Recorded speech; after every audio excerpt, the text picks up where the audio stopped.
गोस्वामी तुलसीदास जी महाराज चारों घाटों की कथाओं को समेटते हुए श्री रामचरितमानस जी में 7 कांड की रचना करते हैं। कितने कांड? 7 कांड। नाम याद है आप लोग को? सबसे पहला कांड जोर से कहिए। दूसरा कांड अयोध्या कांड। तीसरा कांड अरण्य कांड। चौथा कांड किष्किंधा कांड। पांचवा कांड सुंदर कांड। ये सबको याद होगा। छठा कांड लंका कांड और 7वें कांड का नाम है उत्तर कांड। महापुरुषों ने अनेक प्रकार से भाव रखा है। 7 ही कांड क्यों लिखा? सप्ताह में 7 दिन होते हैं। गोस्वामी जी 7 कांड इसलिए लिख रहे हैं। देखिए आदमी पूछता बहुत है, महाराज सवेरे पढ़ना है कि रात को पढ़ना है, नहा कर पढ़ना है कि बिना नहाए पढ़ना है, बिस्तर पर बैठ के पढ़ना है कि भुइयां नीचे बैठ के पढ़ना है, लेट के पढ़ सकते हैं क्या, घर के बाहर पढ़ना है कि मंदिर के भगवान के सामने पढ़ना है? बहुत प्रश्न करता है। पराठा खाने में कोई प्रश्न नहीं, सवेरे खाएं कि रात को खाएं, बिस्तर पर खाएं बाहर खाएं, जब मिले तभी शुरू हो जाता है। गोस्वामी जी ने 7 दिन है इसलिए 7 कांड लिखा। 7 दिन में से जिस दिन तुम्हारा पढ़ने का मन करे उसी दिन प्रारंभ हो जाना, इसके लिए कोई समय नहीं है। जब मन करे वहीं उसी समय प्रारंभ हो जाइए, पढ़िए। मानस जी लाल कपड़े में बांध करके आरती दिखाने के लिए नहीं बनी है। देखिए आपसे मैं एक निवेदन करूं, श्री रामचरितमानस जी को पुस्तक समझने का अपराध न करिएगा। ये किताब नहीं है, ये साक्षात रघुनाथ जी के अवतार हैं। ये भगवान के वांग्मय अवतार है। प्रमाण देता हूं। राम जी अवतार कहां लिए? जोर से कहिए। अयोध्या जी में। किस महीने में लिए? हाँ, कोई अप्रैल न कही देना। चैत्र मास। कौन से पक्ष में लिए? शुक्ल पक्ष। कौन सी तिथि में लिए? नवमी तिथि। कौन से दिन को लिए? मंगलवार। किस समय लिए? दिन में 12 बजे। चैत्र शुक्ल नवमी भौमवार मंगलवार दिन में 12 बजे अभिजीत मुहूर्त में भगवान श्री रघुनाथ जी ने अयोध्या की धरती पर प्राकट्य लिया। ठीक। गोस्वामी तुलसीदास जी महाराज श्री रामचरितमानस का लेखन प्रारंभ किए किस दिन पता है? जेहि दिन राम जन्म श्रुति गावहि, जेहि दिन राम जन्म श्रुति गावहि, तीर्थ सकल तहाँ चलिया वही, तीर्थ सकल तहाँ चलिया वही। नवमी भौमवार मधुमासा,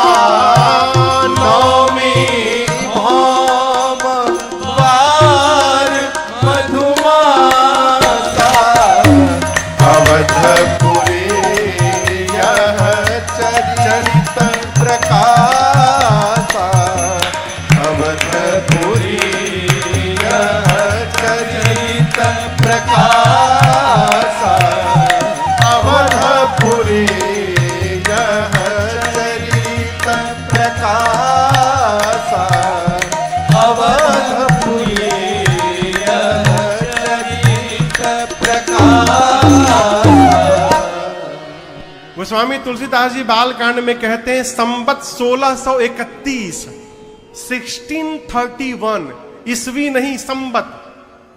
अभी कौन सा संवत चल रहा है? 2081। सही बोल रहा हूं ना? 81 ना? आज से ठीक 450 साल पहले, ठीक एग्जैक्ट 450 साल पहले, आज से इस समय से 450 साल पहले गोस्वामी तुलसीदास जी महाराज अयोध्यापुरी में किस दिन, जिस दिन राम जी अवतार लेते, जही दिन राम जन्म श्रुति गावहीं। वेद जो तिथि राम जी के जन्म का बताते हैं, चैत्र मास शुक्ल पक्ष नवमी तिथि दिन मंगलवार का। याद रखिएगा, नवमी तिथि हर वर्ष आती है, लेकिन यह आवश्यक नहीं कि हर वर्ष नवमी तिथि के दिन मंगलवार का दिन हो। कभी बुधवार को भी पड़ती है, कभी बृहस्पतिवार को भी पड़ जाती है, लेकिन संवत 1631 की रामनवमी मंगलवार को पड़ी थी। और केवल इतना ही नहीं, राम जी के जन्म के समय जोग लगन ग्रह वार तिथि सकल भय अनुकूल। राम जी के जन्म के समय जो जोग लग्न ग्रह वार तिथि नक्षत्र बने थे, वो सारी रचनाएं संवत 1631 की रामनवमी को दिन में 12 बजे बना। और उसी अयोध्यापुरी में बैठकर जिस जोग लग्न ग्रहवार तिथि में राम जी ने अवतार लिया, उसी अयोध्या में संवत 1631 में श्री रामचरित मानस जी ने भी अवतार लिया। इसलिए इस श्री रामचरित मानस को भगवान का स्वरूप बताया गया। ये भगवान का वांगमय स्वरूप है। इसलिए मानस जी केवल आरती उतारने के लिए नहीं है, इस मानस जी को अपने मानस में पहुंचाने का प्रयास करिए।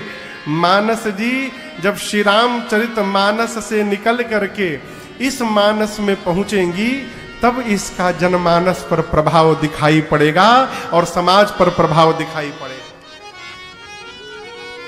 गोस्वामी तुलसीदास जी महाराज ने 7 कांड लिखे और बाल कांड के प्रारंभ में बाबा ने, ऐसा लगता है कि मानो प्रत्येक कांड को समर्पित करने हेतु गोस्वामी जी ने 7 श्लोक लिखे।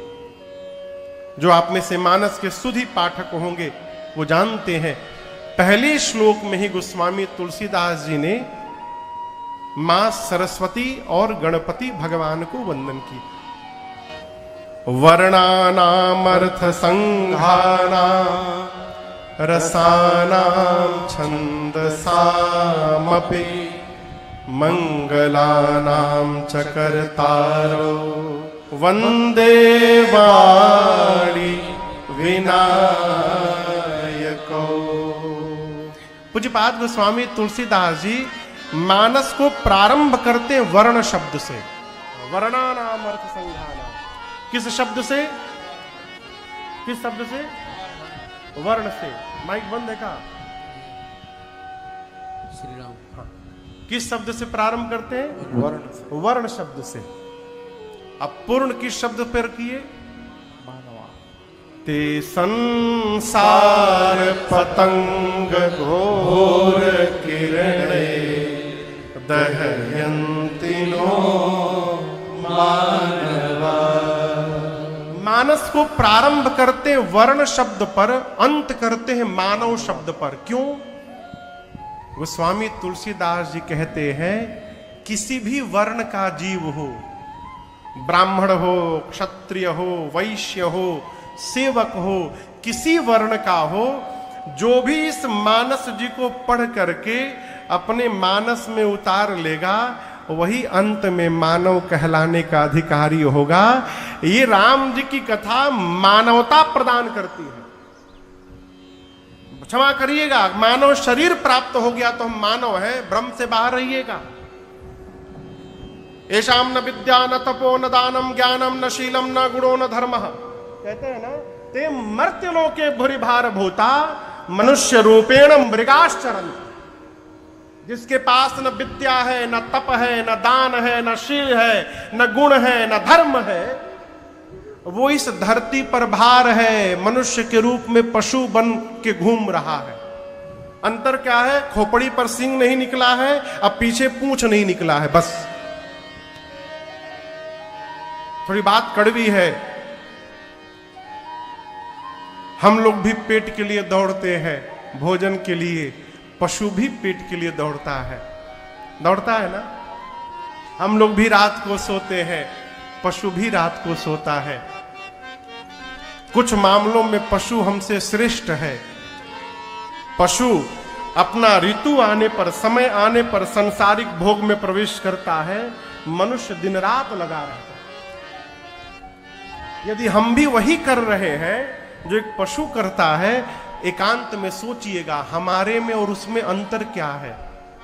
माई बाप, ये जो धर्म है, ये धर्म ही हमको पशुवत से मानवता की ओर लेकर जाता है। ये धर्म ही हमको पशु से भिन्न करता है। और यदि जीवन में धर्म नहीं है तो हमारे में पशु में कोई अंतर नहीं है। गोस्वामी तुलसीदास जी महाराज वर्ण पर प्रारंभ करके मानव शब्द पर मानस को पूर्ण करते हैं। पहले श्लोक में गणपति भगवान और सरस्वती मैया को साथ में वंदन करते हैं। क्यों? अभी अभी गणपति भगवान का उत्सव का समय निकला है। गणेश चतुर्थी अभी हम लोगों ने गणेश जी को विदा किया है। गणपति भगवान विद्या बुद्धि के प्रदाता है, विवेक के प्रदाता है। और मां सरस्वती बोलने की कला प्रदान करती हैं।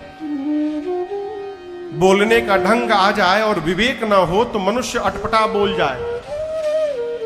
और कितना भी विवेक क्यों ना हो, बोलने का ढंग ना हो तो उस ज्ञान का, उस विवेक का कोई अर्थ नहीं है।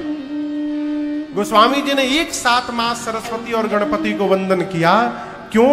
आप दोनों एक साथ मिलकर मेरे पर कृपा करें, जिससे मैं इस ग्रंथ की रचना पूर्ण कर सकूं। दूसरे श्लोक में गोस्वामी जी कहते हैं, भवानी शंकरौ वंदे श्रद्धा विश्वास रूपिणो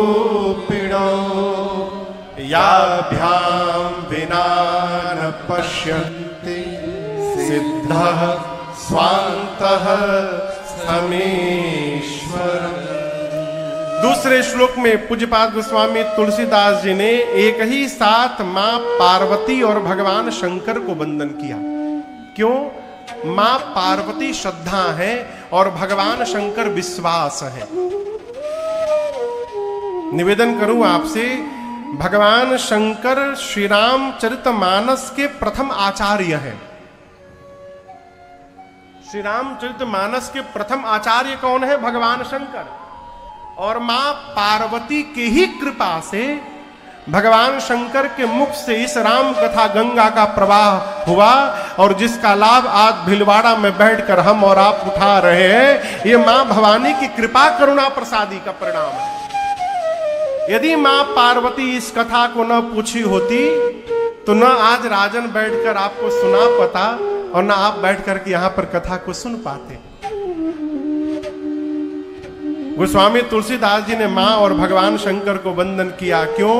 मां श्रद्धा है और भगवान शंकर विश्वास है। जीवन में जब तक श्रद्धा और विश्वास का मिलन नहीं होगा, तब तक वहां भगवान की कथा गंगा प्रवाहित ही नहीं हो सकती। आप देखिए, भिलवाड़ा में क्या इतने लोग हैं? बस इतनी आबादी है भिलवाड़ा की, 5 लाख। 5 लाख की आबादी में आप इतने सारे लोग आए हैं। क्यों? आप आए नहीं हैं, आपके जीवन की श्रद्धा और भगवान की कथा के प्रति आपका विश्वास, ये श्रद्धा और विश्वास ही आपको घर से निकाल कर यहां बिठाया है, जिससे आपके मन में ये कथा गंगा बह रही है। जीवन में 3 वस्तुओं का अभाव हो जाए तो ये कथा समझ में नहीं आती। यहां पर तो हम चकाचक खूब दिव्य स्थान सरकार ने दिया है रहने के लिए, खूब बढ़िया जगह है। वो आनंद आ गया देख करके, खूब आनंद होगा 9 दिन है। कल्पना करिए, यदि यहां पर कोई परिचित न होता तो होटल में रहना होता। यदि हम आते और कोई परिचित न हुआ, यहां पर 4-5 दिन रुकना हुआ, चाहे कितना भी दिन, कहां रहते? होटल में। होटल में कब तक रहते? कहिए, होटल में आप कब तक रह पाएंगे? पूछ रहा हूं।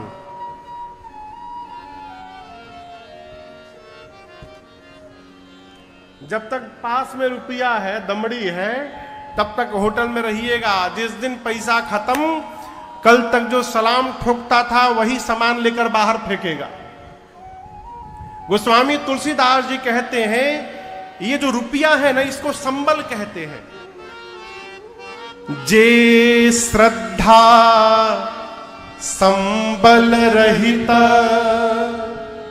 दूसरा नहीं संतन कर तीन कहूं मानस अगम अति, तीसरा जिनहि न प्रिय रघुना। जिस मनुष्य के पास श्रद्धा की पूंजी नहीं है, जिसके जीवन में संतों का संग नहीं है, और जिसको रघुनाथ जी के चरणों में प्रेम नहीं है, वो कितना भी ज्ञानी क्यों न हो जाए, कथा पंडाल में आने के बाद भी उसको कथा समझ में आने वाली नहीं है। अब इन तीनों में किसको प्राप्त करना है? श्रद्धा को। किसको प्राप्त करना है? श्रद्धा को। जीवन में श्रद्धा को जन्म दिलाइए, भाव में। श्रद्धा यदि होगी तो संत को ढूंढना नहीं पड़ेगा, श्रद्धा ही संत के चरण तक पहुंचा देगी। और संत चरण की प्राप्ति होगी तो कथा सुनते सुनते एक दिन अनंत के चरणों में प्रेम की प्राप्ति हो जाएगी। ये श्रद्धा ही सबसे परिपूर्ण कर देगी। इसलिए गोस्वामी तुलसीदास जी महाराज ने दूसरे श्लोक में भगवान शंकर और मां पार्वती को वंदन किया। तीसरे श्लोक में भगवान शंकर के गुरु स्वरूप को वंदन किया। वंदे बोधमयम नित्यम गुरुम शंकर रूपिणम यमाश्रितो हि वक्रोपि चंद्रः सर्वत्र वंदते। कहते हैं गोस्वामी जी, जिस शंकर भगवान की शरण में आने के बाद टेढ़ा चंद्रमा भी जगत वंदनीय हो गया, ऐसे भगवान शंकर को मैं बारंबार वंदन करता हूं। चौथे श्लोक में आदि कवि बाबा वाल्मीकि और श्री हनुमान जी को वंदन किया। पांचवें श्लोक में जगत जननी मां जानकी को वंदन किया। छठवें में प्रभु श्री राम को वंदन किया। और सातवें श्लोक में गोस्वामी तुलसीदास जी घोषणा करते हैं, मैंने इस ग्रंथ की रचना कैसे की। नाना पुराण निगमागम सम्मतम यद रामायणे निगदितम क्वचिदन्यतो स्वान्तः सुखाय तुलसी रघुनाथ गाथा भाषा निबंध मति मंजुल मातनोति। गोस्वामी जी कहते हैं 4 पुराण, 4 वेद, 18 पुराण, 6 शास्त्र और इसके बाद जितने रामायण हैं सबके सारांश को निचोड़कर मैंने श्री रामचरितमानस की रचना की है। कहने का अर्थ है,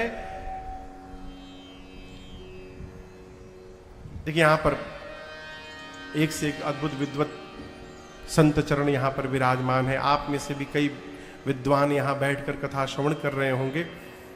हम विद्वान तो है नहीं। एक निवेदन आपसे करना चाहूं, गोस्वामी तुलसीदास जी महाराज ने श्री रामचरितमानस को अवधि में क्यों लिखा? ये गांव की भाषा है, अवधि भाषा। संस्कृत में नहीं लिखा, केवल कांड के प्रारंभिक श्लोकों को ही संस्कृत में लिखा, बाकी पूरी कथा अवधि में है। इस रचना का सबसे बड़ा प्रभाव दर्शन करा रहा हूं। इतनी भीड़ यहां बैठी है, यदि आपसे कहूं कि हमको शिव महापुराण का श्लोक सुनाइए तो गिने चुने लोग मिलेंगे जो सुना सकते हैं। मुझे नहीं याद है। यदि आपसे कहूं कि श्रीमद् भागवत महापुराण का श्लोक सुनाइए, एक श्लोक, तो गिने चुने लोग सुनाएंगे। लेकिन मैं दावे के साथ एक बात कहना चाहता हूं, केवल आप नहीं, पूरी धरती पर जहां जहां सनातनी है, ऐसा कोई सनातनी नहीं होगा माई बाप धरती पर जिसको श्री रामचरितमानस की कम से कम एक चौपाई न याद हो।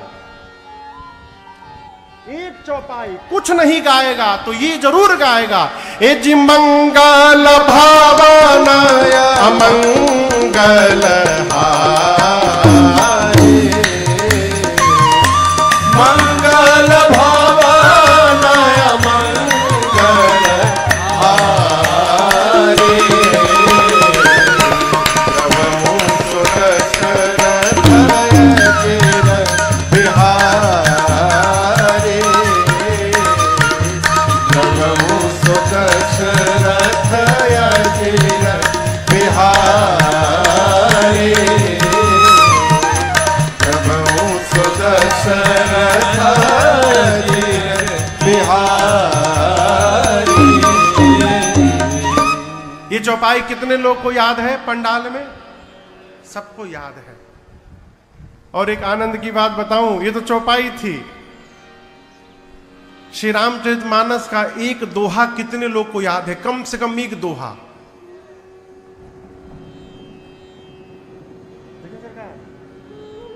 हम बोले सबको याद, सबको, छोटे छोटे बच्चों को भी एक दोहा याद है, श्री गुरु चरण सरोज रज निज मन मुकुर सुधार, बरनौ रघुबर विमल जस जो दायक फल चार। ये दोहा कितने लोगों को याद था? पहले हाथ क्यों नहीं उठाए? महाराज पता ही नहीं था ये रामचरितमानस का है। हम तो ये जानते थे कि श्री हनुमान चालीसा का दोहा है। नहीं, ये अयोध्या कांड का प्रथम दोहा है। यहीं से अयोध्या कांड की कथा प्रारंभ होती है। खोल के पढ़ेंगे तब न पता चलेगा। ये गोस्वामी जी की दूरदर्शिता थी। गोस्वामी जी ने भगवान शंकर के कहने पर इस श्री रामचरितमानस को अवधी भाषा में लिखा। क्यों? जानते हैं आगे चलकर संस्कृत समझना सबके बस की बात नहीं रह जाएगी, तो ऐसी भाषा में लिखो कि जो नहीं पढ़ा लिखा रहेगा वो भी गा सके। और इसका परिणाम आज सब जगह, घर घर कोई भी मंगल कार्यक्रम होता है, हम कुछ नहीं करते तो कम से कम सुंदर कांड का पाठ अवश्य करते हैं बैठ करके। यही कारण है।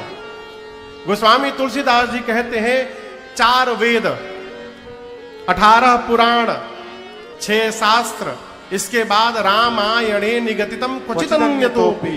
जितने रामायण है, रामायण कितने हैं? 100 करोड़ से ऊपर। रामायण शतकोटि अपारा, चरितम रघुनाथस्य शतकोटि प्रविस्तरम।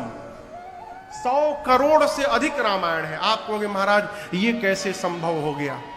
100 करोड़ रामायण कैसे हो गए? प्रश्न हो सकता है मन में।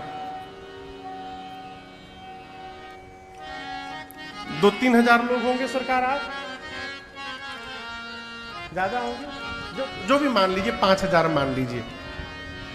हाँ, चलिए 7000 पे फाइनल करिए। अब 7000 ठीक है। 7000 लोग कथा सुन के पंडाल से बाहर निकले और एक मीडिया के भाई माइक लेके अब बारी बारी सबसे पूछे कि आज आपने कथा में क्या सुना है। क्या 7000 लोग एक ही जैसा उत्तर देंगे? नहीं, सबके उत्तर अलग अलग होंगे। गए एक ही जगह से हैं, लेकिन उत्तर 7000 हो गए। उसी प्रकार राम जी के साथ लीला में जितने लोग थे, जितने बानर थे, जितने कोल भील थे, जितने ऋषि महात्मा थे, सबने अपने अपने जीवन में एक रामायण की रचना की। जिसने जैसा देखा, जिसको जैसा समझ में आया, उसने वैसी राम कथा की रचना कर दी। इस प्रकार रामायण की संख्या 100 करोड़ से ऊपर हो गई। गोस्वामी जी कहते हैं 4 वेद, 18 पुराण, 6 शास्त्र और जितने रामायण है, जहां तक गोस्वामी जी सुने थे 70 वर्ष की अवस्था तक, गोस्वामी जी कहते हैं सबको निचोड़ कर मैं श्री रामचरितमानस की रचना करने जा रहा हूं। इसका अर्थ है यदि हम और आप घर में बैठकर केवल श्री रामचरितमानस जी को पढ़ने का स्वभाव बना ले, तो केवल मानस जी को ही पढ़ने से 4 वेद, 18 पुराण, 6 शास्त्र और जितने रामायण है सबको पढ़ने का फल घर बैठे प्राप्त हो सकता है यदि केवल रामचरितमानस पढ़ने का स्वभाव प्राप्त हो जाए। इसका प्रमाण प्रातस्मरणीय पूज्य श्री स्वामी अखंडानंद सरस्वती जी महाराज थे, श्रीधाम वृंदावन। पूज्य स्वामी जी नित्य मानस जी को सुनते थे, डेली अपने एक शिष्य को बिठा देते थे, कहते थे सुनाओ, 1 घंटा नित्य रामचरितमानस सुनते थे। कलकत्ता से उनके एक शिष्य गए, सेठ जी अग्रवाल साहब थे।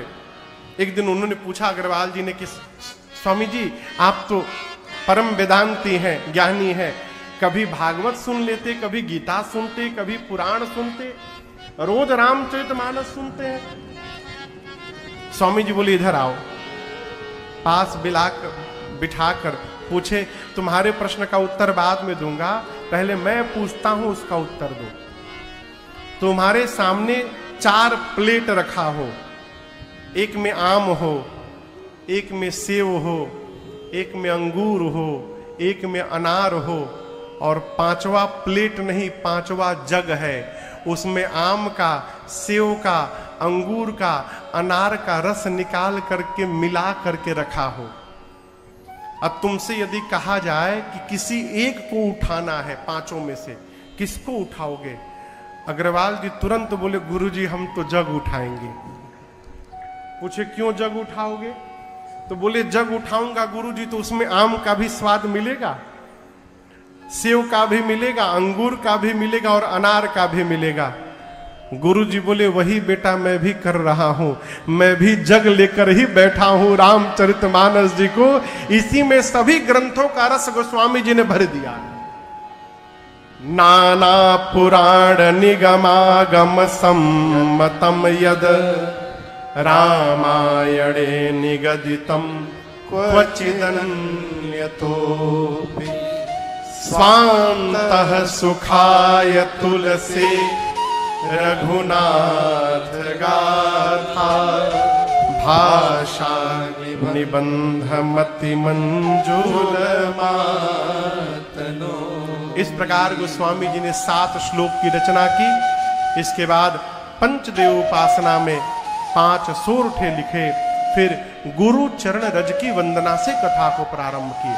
बंदौ गुरुपद पदुम परागा सुरुचि सुभाष सरस अनुराग। वंदना क्रम में गोस्वामी जी ने गुरु चरण रज की वंदना की, ब्राह्मणों की वंदना की, संतों की वंदना की।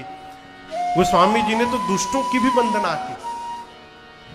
कई लोग कहते हैं दुष्टों की वंदना क्यों की? सीधी सी बात है, जब गोस्वामी जी कही दिए कि सिया राम मैं सब जग जानी, तो क्या दुष्ट और क्या साधु हो? गोस्वामी जी को सबके भीतर श्री सीताराम जी का दर्शन हो रहा है, इसीलिए गोस्वामी जी ने सबकी वंदना की। और व्यवहारिक पक्ष से यदि देखा जाए तो हमारे तरफ पूर्वांचल में शादी विवाह में एक रस्म होता है न्योता लिखने का, यहां चलता है।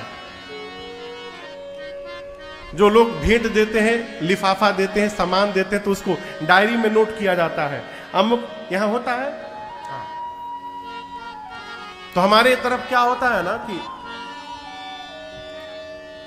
बोलू कि रहने दो, बुरा ना मानिएगा, दुई थे बहुत डेंजरस संबंध है।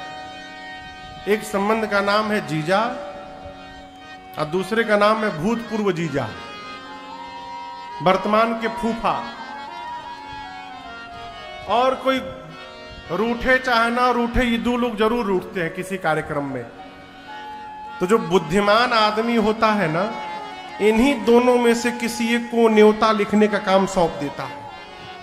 क्यों? उनको लगता है कि हमको कैश डिपार्टमेंट मिल गया, हम बहुत इंपॉर्टेंट व्यक्ति हैं, और उनको ये नहीं पता है कि तुमको ऐसा काम दिया गया है कि तुम पूरी रात उसी में फंसे रहोगे। तो पूरी रात यही नोट करता रहता है, हर आधे घंटे बाद कैश मिलाता है, कहीं अधिक तो नहीं हो गया है? कहने का अर्थ है गोस्वामी जी ने दुष्टों की वंदना इसलिए की कि बाद में कोई उत्पात न करे, इसलिए गोस्वामी जी ने पहले ही सबको प्रणाम कर लिया। बाद में कोई कंप्लेन न करना, हमको तो आपने पूछा ही नहीं है। गोस्वामी जी ने सबकी वंदना की। भगवान के परिकर समाज की वंदना की, भगवान के नाम की वंदना की। और सबकी वंदना करने के बाद गोस्वामी तुलसीदास जी महाराज कथा को तीर्थराज